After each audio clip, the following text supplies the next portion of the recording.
जी नाज़रीन अस्सलाम वालेकुम। एक और वीडियो के साथ हाजिर है एजाज अहमद।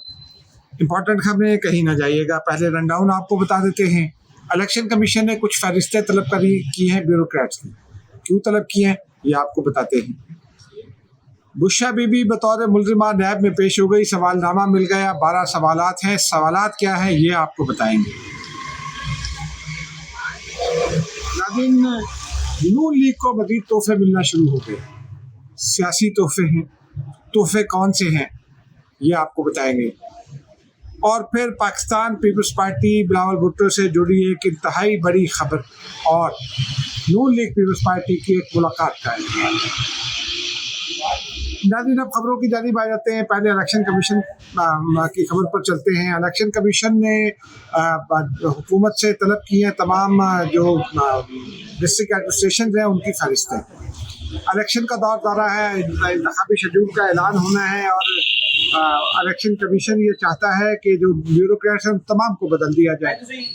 फहरिस्तों के लिए 19 जो है नवंबर तक की डेडलाइन दी गई है हुकूमत को। 19 नवंबर के बाद इलेक्शन कमीशन फैसला करेगा। लेकिन क्या ये ब्यूरोक्रेट सिर्फ डीसी बदल देने से, पुलिस के ऑफिशियल्स बदल देने से क्या ये इलेक्शन में धांधली रुक जाएगी? माजी का तजुर्बा तो कुछ और बताता है।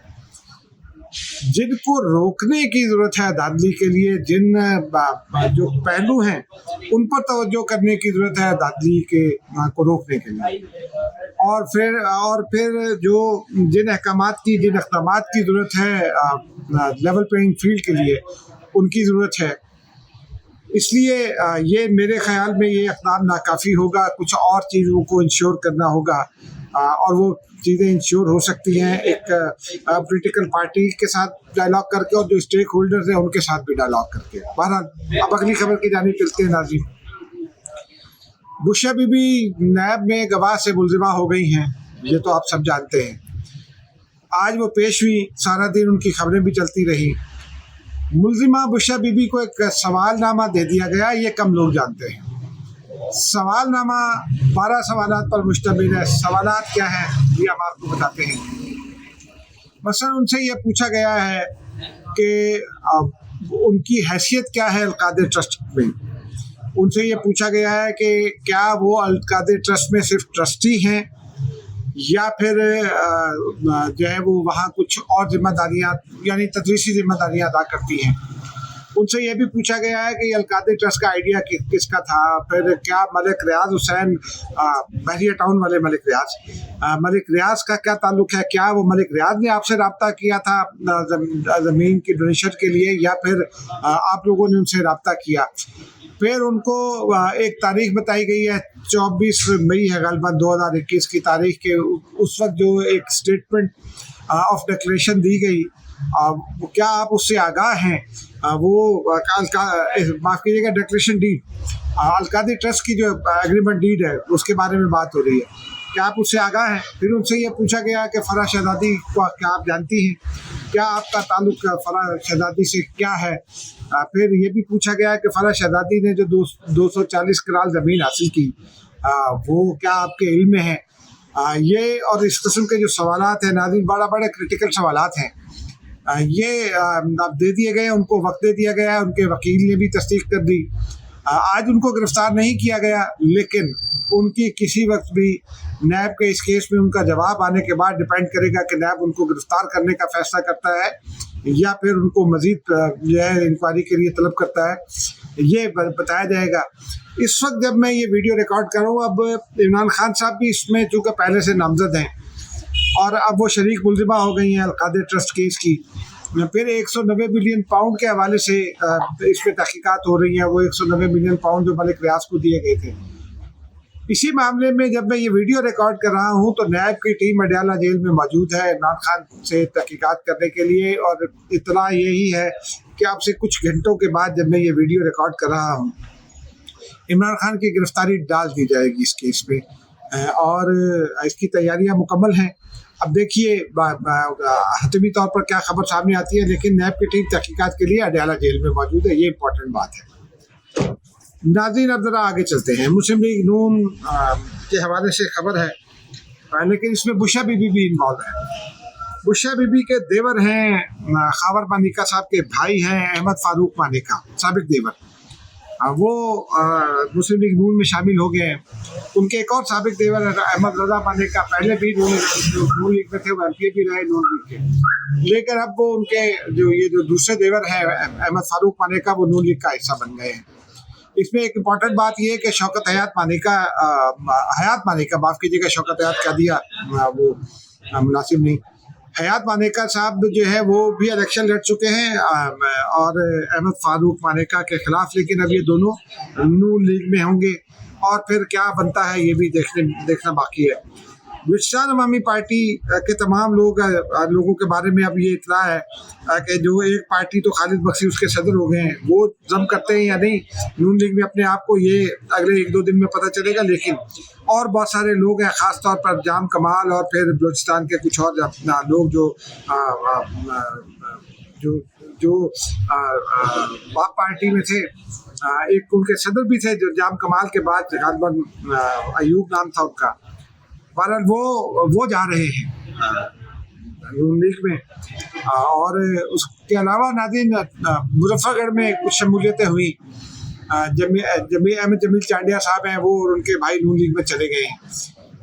अब नून लीग के लिए इशू ये है कि ये वो लोग हैं जो पहले नून लीग को छोड़ गए थे, और हमार टीपू हैं जो बहुत मुश्किल वक्त में वहाँ, बहुत ऐसे वक्त में जब पीपल्स पार्टी की वहाँ बहुत अच्छी पोजीशन थी, मुजफ्फरगढ़ शहर में अपनी ज़ाती पोजीशन की वजह से वो इलेक्शन जीते थे और एमपी बने थे। वो नाराज़ हो गए क्योंकि अब टिकट जो है वो जमील चांडिया को मिलेगा। चांडिया फैमिली का असलुल रसूख फिर इलाके में ताल्लुकात ज़्यादा हैं और उनके इलेक्शन जीतने का इम्कान है। तो हमारे टीपू साहब जो है वो आम इंतखाबात उन्होंने आज़ाद हैसियत में लड़ने का ऐलान कर दिया। बहरहाल अब देखते हैं। इसी तरह एक और ख़बर, वो 2 रोज़ पुरानी ख़बर है, जो पीर सियाल शरीफ हैं, उनके साहबजादे हैं, उनका नाम जो है वो मैं आपको बताता हूँ। उनका नाम है निज़ामुद्दीन सियालवी साहब। वो नून लीग का हिस्सा बन गए और शहबाज शरीफ ने इन सबको खुशामदीद कहा है। ये वो फैमिली है जिसने, आपको याद होगा कि जब वो फैज़ाबाद धरने वाला मामला हुआ था तो उस वक्त जो इल्ज़ाम था उस पर इन्होंने छोड़ी थी पार्टी और फिर फतवे भी जारी किए गए थे। बहरहाल उनके एक भाई हैं मानेका साहब के, नईम मानेका, वो पाकिस्तान पीपल्स पार्टी में। अब ये दोनों भाई आमने सामने होंगे या क्या होगा, ये भी आगे चलकर देखने की बात है, क्योंकि इतलात ये हैं कि जो लोग, जो ताकतें, जो कुव्वतें प्रोजेक्ट इमरान खान को अंडू करके नवाज शरीफ को लाना चाहती हैं इक़्तिदार में, और वो मजबूरी भी है इसलिए कि जहाँ से आप नई कमांड देते हैं, अगर वो खराबी पैदा करी अंडू हो तो आप ओरिजिनल पोजीशन पर वापस जाते हैं। तो 2018 की पोजीशन पर जाना होगा जहाँ से नवाज शरीफ को निकाला था। तो वो मामला जो है वो अब वापस जाएंगे बात, तो वो लोगों को सराइकी बेल्ट से भी शायद कुछ और लोगों को शामिल किया जाए, वरना सराइकी बेल्ट पे नून लीग की अपनी पोजीशन कोई नहीं है। अब नाज़रीन आते हैं असली और बड़ी खबरों की जानिब। एक खबर तो यह है नाज़रीन के, वो आपने वीडियो भी देखी होगी, उसके ऊपर बहुत सारे नामुनासिब तबसरे भी थे। मुस्लिम लीग नून और पीपल्स पार्टी की मुलाकात के हवाले से उसमें वज़ीर आला पंजाब जो है, निगरान वज़ीर आला मोहसिन नकवी, वो भी मौजूद थे और ये कहा जा रहा था कि मोहसिन नकवी जो है वो मुलाकात करा रहे हैं, और फिर बहुत सारी नामुनासिब गुफ्तगू थी। वो तो शजील मेमन के बेटे की शादी थी, लेकिन मुस्लिम लीग नून का जो कराची में वक्त है वो खुर्शीद शाह से मिला। खुर्शीद शाह पाकिस्तान पीपल्स पार्टी के अहम रहनुमा है, कायदे जो इख्तलाफ रहे हैं, और उनके साथ उनकी मुलाकात हुई। हमने ये जानने की कोशिश की, खुर्शीद शाह साहब से बात नहीं हो सकी, लेकिन उनके करीबी लोगों से बात हुई। तो खुर्शीद शाह की तबीयत ख़राब है, ये नून लीग का वक्त कराची में था, तो उनके पुराने ताल्लुकात हैं। सरदार रयान सादिक की बहुत अच्छी दुआ सलाम है, खुर्शीद शाह से बहुत मोहब्बत का ताल्लुक है, तो इसलिए नून लीग का वक्त खुर्शीद शाह के घर पहुंचा था कराची डिफेंस में मुलाकात के लिए। बहरहाल आप देखते हैं, लेकिन जाहिर सी बात है जब सियासतदान मिलते हैं तो सियासी गुफ्तगू होती है। सियासी गुफ्तगू यकीनी तौर पर लेवल प्लेइंग फील्ड के हवाले से हुई होगी। एक दूसरे के खिलाफ जो शिकायत हैं वो अलबत्ता एक्सचेंज हुई हैं। नून लीग ने पीपल्स पार्टी के हवाले से बताया, लेकिन ये हम आपको बता दें कि नून लीग बस बरसबील तस्करा ही सिंध गई है, जैसे पाकिस्तान पीपल्स पार्टी पंजाब में बरसबील तस्करा ही आती है। इसके हवाले से एक इम्पॉर्टेंट खबर है जो कल आपके साथ शेयर करेंगे। अब नाज़रीन, असली खबर, बड़ी खबर है, एक बड़ी सियासी पेशरफ्त हुई है, JUI की जानिब से ये पेशरफ्त हुई है। बिलावल भुट्टो जरदारी ने गुज़िश्ता हफ्ते में कराची में मीडिया से बात करते हुए ये कहा था कि मौलाना फजलुर रहमान के साथ मिलकर भी इलेक्शन लड़ा जा सकता है और उनके खिलाफ भी। अब ये पेशरफ्त ये हुई है कि बिलावल भुट्टो जरदारी पीपल्स पार्टी के वर्कर्स कन्वेंशन के लिए खैबर पख्तूनख्वा जा रहे हैं। 6 रोज़ का दौरा है, 16 से 21 तक। उसमें उन्हें KP के 6 मुख्तलिफ शहरों में वर्कर कन्वेंशन से खिताब करना है, जिनमें एबटाबाद है, मल्तान है, चारसदा है, दशहरा है, पेशावर है। बिलावल भुट्टो जरदारी पेशावर में होंगे 18 नवंबर को और 20 नवंबर तक रहेंगे। 19 नवंबर को कोई कन्वेंशन नहीं है, छुट्टी है उसकी, वो पेशावर में मीटिंग्स करेंगे। इस दरमियान में गवर्नर खैबर पख्तूनख्वा गुलाम अली साहब ने बिलावल भुट्टो जरदारी को इनवाइट किया कि आइए गवर्नर हाउस तशरीफ़ लाइए और मेरे साथ चाय पीजिए। अब ये चाय पीने जाते हैं बिलावल या नहीं, ये फैसला अभी नहीं हुआ, लेकिन जो मामला है इसको बड़ी पेशरफ्त इसलिए करार दिया जा रहा है कि जो गवर्नर है KP के, वो मौलाना फजलुर रहमान के दामाद हैं।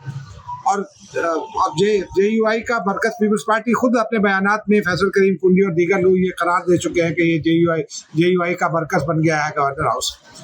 तो अब उसमें माफ़ कीजिएगा, समझी और उनके बेटे मौलाना फजलुर रहमान के दामाद हैं। अब ये कहा जा रहा है कि ये पेशरफ जो है वो ओरिजिनली JUI की जानिब से पीपल्स पार्टी के ज़राए का ये कहना है कि पार्टी के बाद रहनुमाओं ने, ख़ासतौर पर खैबर पख्तूनख्वा से ताल्लुक़ रखने वाले रहनुमाओं ने बिलावल भुट्टो को ये मशवरा दिया है कि वो ये दावत कबूल ना करें, क्योंकि उनके दौरे का शेड्यूल एक तो बड़ा मसरूफियत का बहाना बनाकर इनकार कर दें और ना जाएँ, क्योंकि पंजाब और खैबर पख्तूनख्वा में गवर्नर हाउसेस के हवाले से और गवर्नर्स के हवाले से जो पोजीशन है पाकिस्तान पीपल्स पार्टी की, उसको ज़ोफ पहुँचेगा अगर बिलावल भुट्टो जरदारी वहाँ जाते हैं। अब देखिए बिलावल भुट्टो जाते हैं या नहीं, ये फैसला उन्हीं को करना है। पार्टी भी इंतज़ार में है, हम भी इंतज़ार में हैं। इजाज़त दीजिए, खुदा हाफिज़।